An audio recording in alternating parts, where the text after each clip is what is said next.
पक्रेर भन्छ, हे राजा सबैको न्याय गर्नुहुन्थ्यो, सबैलाई माफ गर्नुहुन्थ्यो, सबैलाई आफ्नो शरणमा लिने राजा, म कलियुगलाई चाहिँ किन दमन गर्न लाग्नु भएको, मलाई चाहिँ किन मन नपराउनु भएको। त्यसै पनि कलियुग त कालो भनेर कसैले पनि मन पराउँदैनन्, हजुर जस्तो राजाले पनि मलाई शरणमा नलिने भनेर राजाको चरण पक्रिँदाखेरि कलियुगलाई यस्तो लाग्दछ, दया दया पनि लाग्दछ, तर सबैतिर तहस नहस गरेको देख्दा लाग्दछ यो कलियुग सबैमा बस्यो भने त यसले सबैको बुद्धिलाई भ्रष्ट बनाइदिन्छ, यो कलियुगलाई दमन नगरी हुँदैन जस्तो लाग्छ। तर पनि उसले त्यसरी चरण पक्रेर माफ मागेको देख्दा तिमी गएर बस, सबै ठाउँमा जाऊ तर राम्रो ठाउँमा नजाऊ, नराम्रो नराम्रो ठाउँमा गएर बस भनेर कलियुगलाई बस्ने स्थान दिनुहुन्छ। तपाईले पनि मलाई भगाइदिएपछि, तपाईले पनि मलाई दमन गरेपछि म चाहिँ कहाँ बस्नु, मेरो चाहिँ ठाउँ छैन, तपाईको दरबारमा हर कोहीलाई राख्नुहुन्छ, म कलियुगलाई चाहिँ राख्नुहुन्न भनेर कलियुगले यस्तो भित्रबाट आर्त पुकार गरेपछि राजाको मन पग्लिन्छ। त गएर नराम्रो नराम्रो ठाउँमा गएर बस भनेर उहाँले आज्ञा दिनुहुन्छ। नराम्रो ठाउँ कहाँ कहाँ अरे भन्दा कृष्ण कन्हैया लाल की, श्रीमद् भागवत महापुराण की, जहाँ जहाँ स्त्री पुरुषहरू नराम्रो कर्म गरेर बस्छन् त्यहाँ गएर बस्नु त, राम्रो ठाउँमा चाहिँ कहीँ पनि नजानु। जहाँ मदिरापान गरेर एकदमै आफ्ना घरका परिवारहरूलाई, स्त्री जातिहरूलाई, आफ्नै घरकै श्रीमती अनि जन्म दिने माता पितालाई पनि सताइरहेका त्यस्ता पुरुषहरू हुन्छन्, त्यस्ता मदिरा नसामा चुर भएका त्यस्ता जो हुन्छन्, त्यो मदिरा त्यस्तो नराम्रो चिज, त्यो मदिरामा गएर बस। जहाँ जुवा तास हुन्छ त्यहाँ गएर बस, जहाँ बेविचार हुन्छ त्यहाँ गएर बस, नराम्रो नराम्रो ठाउँमा गएर बस भन्दा कलियुगले भन्छ सबै नराम्रो ठाउँ दिने, राम्रो ठाउँ चाहिँ एउटै पनि नदिने। कृष्ण कन्हैया लाल की, श्रीमद् भागवत महापुराण की, राम्रो ठाउँ चाहिँ एउटै पनि नदिने भनेर परीक्षित राजाको शरणमा परेपछि परीक्षित राजाले हतार हतार भन्नुहुन्छ, कुन चाहिँ ठाउँ दिउँ, राम्रो ठाउँ एउटा भनेको त फट्टै उहाँको मुखबाट निक्लिएछ, त सुनमा गएर बस, सुन पवित्र चिज हो भनेर बोलिहाल्नु भयो। त्यति नै बेला कलियुगले देख्यो, सुन त सुन, अब सुनमा बस भन्नु भएको छ, कहाँ गएर बस्नु भनेर यताउता आँखा लगाएर हेरेको त आज सुनको मुकुट लगाएर परीक्षित राजा खुदाउनु भएको रहेछ। उहाँको शिरमा साह्रै राम्रो सुनको मुकुट झलझल परेको रहेछ। त्यो कलियुगले सम्झ्यो यो भन्दा राम्रो सुन कहाँ पाइएला, अहिले यहीँ गएर बसिहाल्नु पर्यो पहिला भनेर त्यो सुनको मुकुटमा गएर बस्यो। त्यो सुनको मुकुट भनेको चाहिँ असलीमा सबै सुनमा त होइन, कुन सुनमा चाहिँ गएर बस्नु भन्नुभएको राजाले भन्दा जसले सुन कमाउँदाखेरि, सुन बटुल्दाखेरि, सुन बनाउँदाखेरि जसले नराम्रो पाप कर्म गरेर सुनलाई जोडेको हुन्छ, हो त्यस्तो अपवित्र कार्य गरेर सुन धन कमाएको छ भने त्यस्तो सुनमा चाहिँ गएर बस भनेर राजाले भन्नुभएको थियो। आज राजाले शिरमा लगाउनु भएको त्यो मुकुट जरासन्ध नामको जुन राक्षस थियो, जसलाई भीमले उद्धार गरेर उसको वध गरेर अनि उसले लगाएको त्यो मुकुट चाहिँ घरमा ल्याएर बन्द गरेर राख्नु भएको रहेछ दरबारमा, बाक्सामा। आज परीक्षित राजाले पुर्खाको धन सम्पत्ति, पुर्खाको यस्तो मुकुट भनेर लगाएर दिग्विजयको लागि निस्किनु भएको, आज ठ्याक्कै कलियुगले यही बेला फेरा पारिहाले। नराम्रो प्रकारले राक्षसले लगाएको, त्यस्तो दैत्यले नराम्रो विचार भएकोले लगाएको त्यो मुकुट पनि के राम्रो हुन्थ्यो, परीक्षित राजाले लगाउनु भएको मुकुटमा कलियुग आएर बस्यो। यो भन्दा अब राम्रो ठाउँ कहीँ छैन भनेर बस्ने बित्तिकै आज राजाको पुरै दिल दिमाग बुद्धि सबै भ्रमित भयो। हामीमा पनि कलियुग आएर बसेपछि अनि हामी नराम्रो गर्न थाल्छौँ। कृष्ण कन्हैया लाल की। कलियुग भनेको कालो काम, क्रोध, लोभ, मोह, ईर्ष्या, द्वेषले भरिएको नराम्रो कर्म गरौँ गरौँ लाग्छ, नराम्रो ठाउँमा जाउँ जाउँ लाग्छ, अरूलाई सताउँ जस्तो लाग्छ, दुःख दिउँ जस्तो लाग्छ भने सम्झनु हाम्रो भित्र पनि आएर कलियुगले बास गरेछ। यदि हामीलाई भजन कीर्तन गर्न मन लाग्यो, सत्संग गर्न मन लाग्यो, सबैलाई दया गर्न मन लाग्यो भने सम्झिनु म भित्र अहिले कलियुग छैन। यदि हामी भित्रबाट पनि नराम्रो नराम्रो विचारहरू हावी भएर आए भने सम्झिनु हामी भित्र त्यो कलियुगले वास गरेछ भनेर। यो कलियुगलाई भित्र पस्न नदिन कलियुगमा के गर्नुपर्छ? कलौ केशव कीर्तनाद कृष्ण कन्हैया लाल की। कलियुगमा कलियुगलाई हामी भित्र पस्न नदिन। अब समय त कलियुगकै छ, यस्तै उसकै समयमा आएर बसेको छौँ। कलियुगी वृत्ति नभएको कुनै चिज छैन, त्यसलाई भित्र पस्न नदिन चाहिँ के गर्ने त? यदि पसेको छ भने पनि त्यसलाई काम गर्न नदिने। उसले चाहिँ हामीबाट काम गर्यो भने के हुन्छ? हामीले नराम्रो काम मात्रै गर्छौँ। त्यसको लागि बस्नको लागि के गर्नुपर्छ? वेद व्यासजीले महात्म्यमा भनिदिनु भएको छ, कलियुगमा कालो नै युग छ। यदि यो कलियुगबाट बस्नु छ भने, नराम्रो दुष्प्रभावबाट जीवनमा सुरक्षित हुनु छ भने के गर्नुपर्छ? कलौ केशव कीर्तनाद, कलियुगमा केशवको कीर्तन गर्नुपर्छ। एकैछिन केशवको छोटो धुनद्वारा कीर्तन गरौँ। अहिलेसम्म छ भने पनि निक्लिएर जाओस् होइन। कृष्ण कन्हैया लाल की, श्रीमद् भागवत महापुराण की। कथाको आज सुरुवात मात्रै भएको छ, विशेष प्रसङ्गहरू अझै कति सुन्न बाँकी छ। कलियुग आएर बसिदियो भने भोलिदेखि आउनै मन लाग्दैन फेरि। 7 दिनको कथा सुनेर कति आनन्द लिनु छ होइन।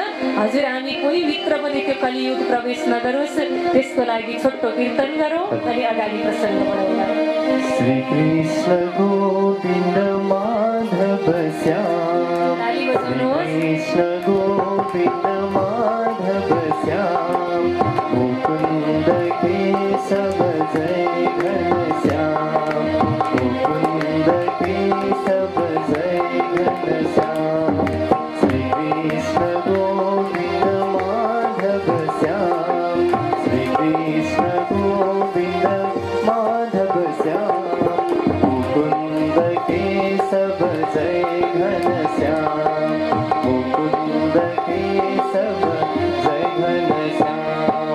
श्री कृष्ण गोविंद माधव श्याम, श्री कृष्ण गोविंद माधव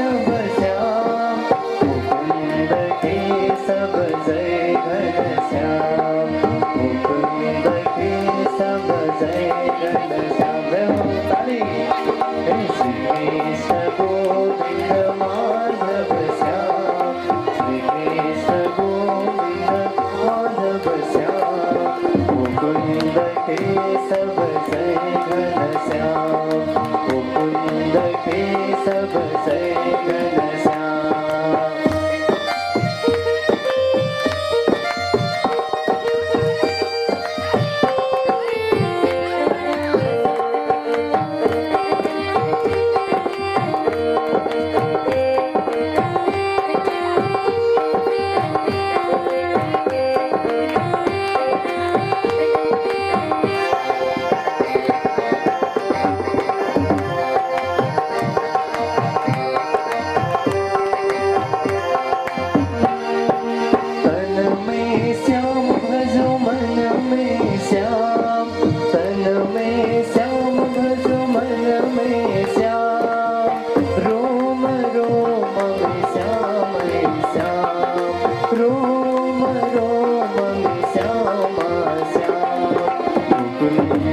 जय घनश्याम, मुकुंद केशव जय घनश्याम। श्री कृष्ण गोविंद माधव श्याम, श्री कृष्ण गोविंद माधव श्याम, मुकुंद केशव जय घनश्याम, मुकुंद केशव जय घनश्याम। कलियुगको प्रवेश परीक्षितजीको मुकुटमा भयो। आज मुकुटमा कलियुगको प्रवेश भएपछि धर्म गर्ने राजा, सबैलाई दया र करुणा बाँट्ने राजा, कलियुगको प्रभाव हुने बित्तिकै आज त उहाँलाई शिकार गर्न जान मन लागेछ। पशुपक्षीहरूको शिकार गर्ने, वन जङ्गलमा जाने, यस्तो कहिले गर्नुहुन्न थियो परीक्षित राजाले। अरूलाई दुःख दिने, अरूलाई सताउने, आफूबाट अरू दुखी हुने यस्तो कर्म कहिले पनि आजसम्म भएको थिएन। जब कलियुगले प्रवेश गर्यो मुकुटमा, तबदेखि उहाँको विचार नै बुद्धि नै भ्रमित भयो। यो कथा राम्रोसँग सुन्नुहोला। यो कथाको प्रसङ्ग मुकुटमा कलियुग प्रवेश हुनुभन्दा अगाडिको परीक्षित राजा अनि मुकुटमा कलियुग प्रवेश भएपछिको अब राजा कस्तो हुनुहुन्छ होला।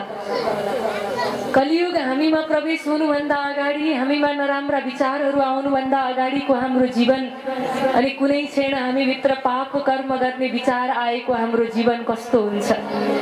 त्यही हो, सबैलाई दया र धर्म बाँड्दा सबै आफ्ना हुन्छन्, सबैले वाह गर्छन्।